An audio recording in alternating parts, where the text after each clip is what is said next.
Hey everybody, Leo here, Leo's Garden in the Suburbs. Wanted to bring you inside to my seed shop. One thing I can say is I have a room where the blinds fell down and everything else, so it kind of stays pretty warm in here. And so I'm able to get my seed starts going and everything else. And this is what I got so far: a bunch of tomatoes, some herbs, and some peppers.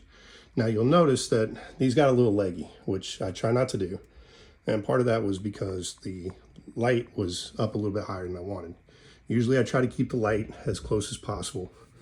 So kind of getting to a point where I might have to move like some of the herbs over here to where they're still closer to the light, and I can raise this light up a little bit for the tomatoes over here.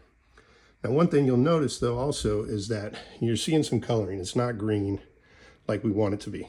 The reason for that is we're past the first set of leaves and onto the true leaves, which means we're now at a point where we can start to add some nutrients and fertilizer, because seed starting mix really doesn't have anything. It's just plain, kind of, I hate to say dirt, but it's not dirt. It's, some mixtures of different things, but with mine, it's more cocoa coir and stuff like that. So what I do is I take these and I'll take one and I'll put a quarter of one of these into a mason jar, and from there I will go and I will bottom water my plants. So I need this set up for y'all, but the good thing, what you want to do is you don't want to water from the top, because if you water from the top, then you tend to splash everything all over the place. You can splash different things up onto the underside of the leaves and all that. So I will pour water into here, and I will get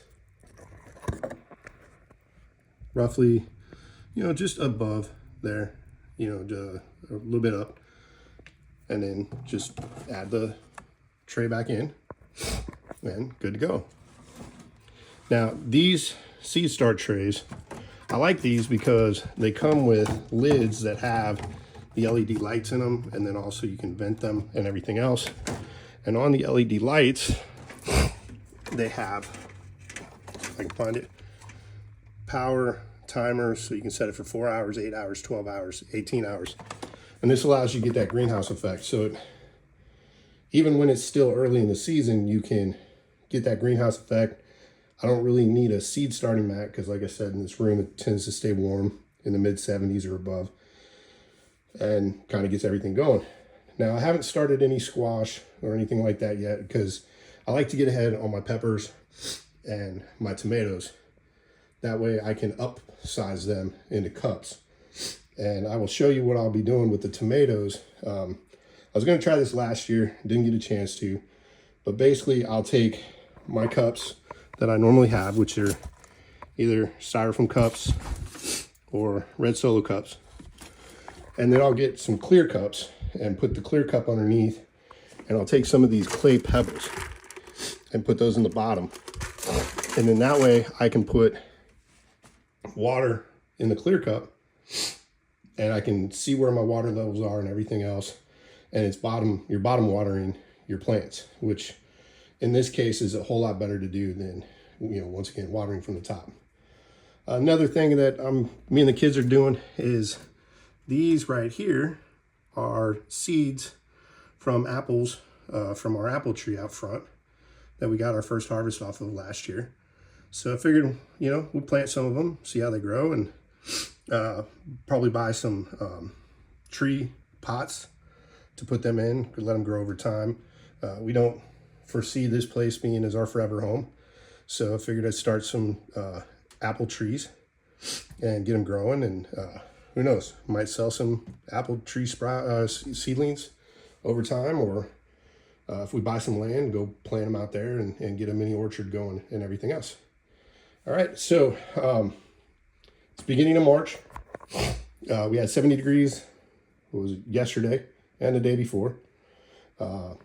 Then they were back into the 30s today. So don't get too excited. Don't go trying to put everything outside already. It's not that time.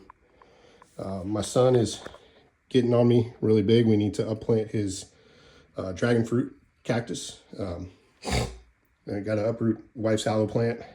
And this is our lemon bush coming back to life. And it looks like our lime one died. So we'll probably take that out and put either the aloe or the dragon fruit into there. So, all right. I got different herbs going.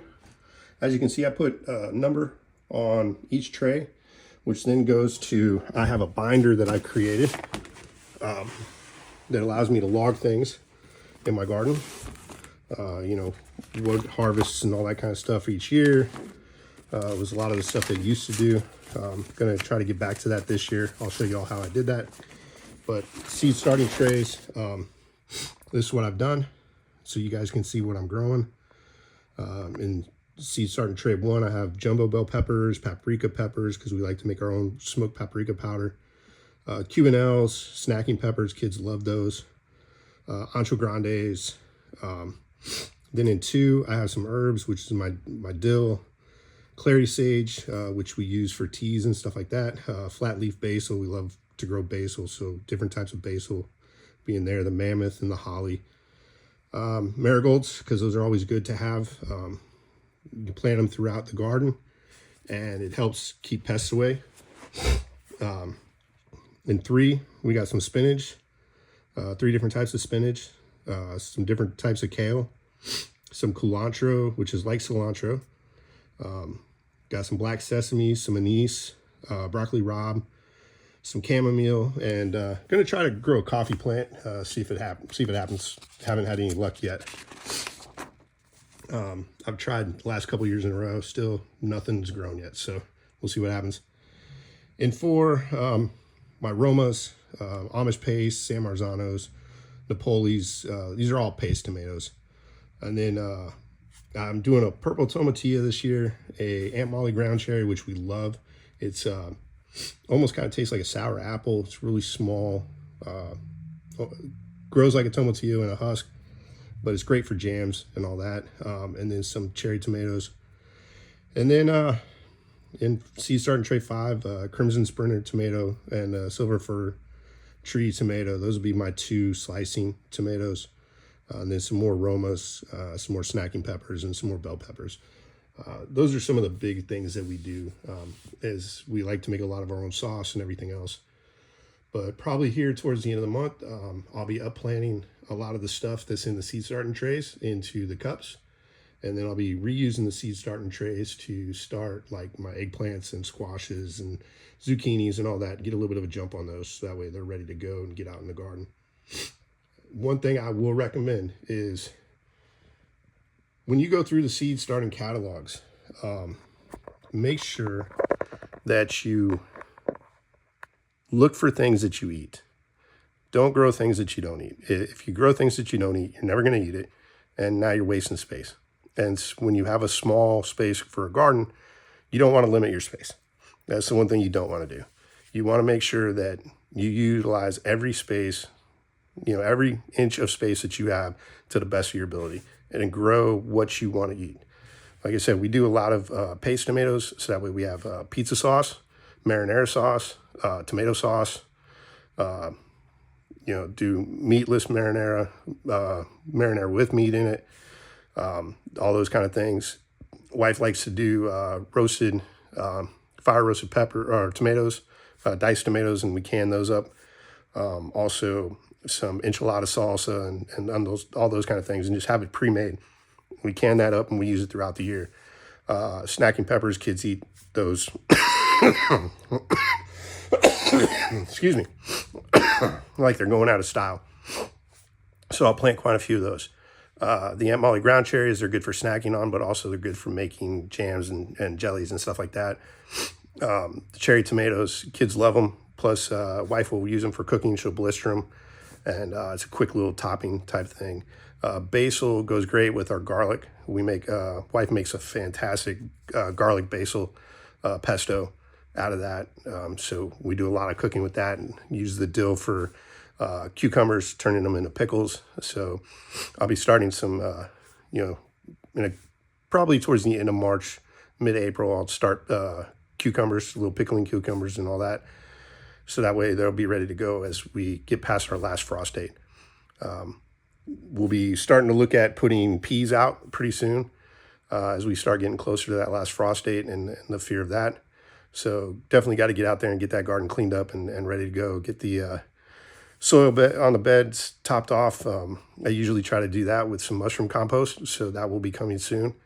Go down to this, one of the local places here that does mulch and compost and all that, and I'll pick up a couple of truckloads of mushroom compost, usually about $35-40 a truckload. So all in for the year, as of right now, barring saying I do 3 loads of compost, I'll be at roughly about $100 for the year.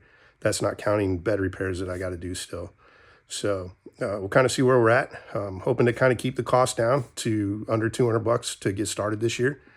And then that way everything else is just kind of coming in, cutting down our grocery bills for our vegetables and everything else. And we definitely will bring you along, show you how we store and save a lot of our vegetables and everything else. And hope that you guys learn some new tricks out of this. So once again, look through the seed catalogs, buy stuff that you guys eat. Tomatoes, if you like slicing tomatoes, grow a slicing tomato or 2. Grow more than one plant, because you never know what's going to happen with the one plant. Same with peppers. If you like jalapenos, one thing I will say about jalapenos, if you're a beginner, just go ahead and buy one jalapeno seed start, or one start from the store. That's all I ever do. I really don't start jalapenos from the home anymore. I'll just buy one plant start that's usually got a pretty good height to it and everything else. Gets me a quick jump. I usually do the jumbos, so that way I can stuff them and everything else. But other than that, most of the stuff we grow from seed. We save our seeds from what we can and everything else. So as we move along, we'll keep bringing you along, show everything that we do. And remember, if Leo can grow a garden in a neighborhood that's got nothing but white vinyl fences, then you can do it too. We'll see you soon.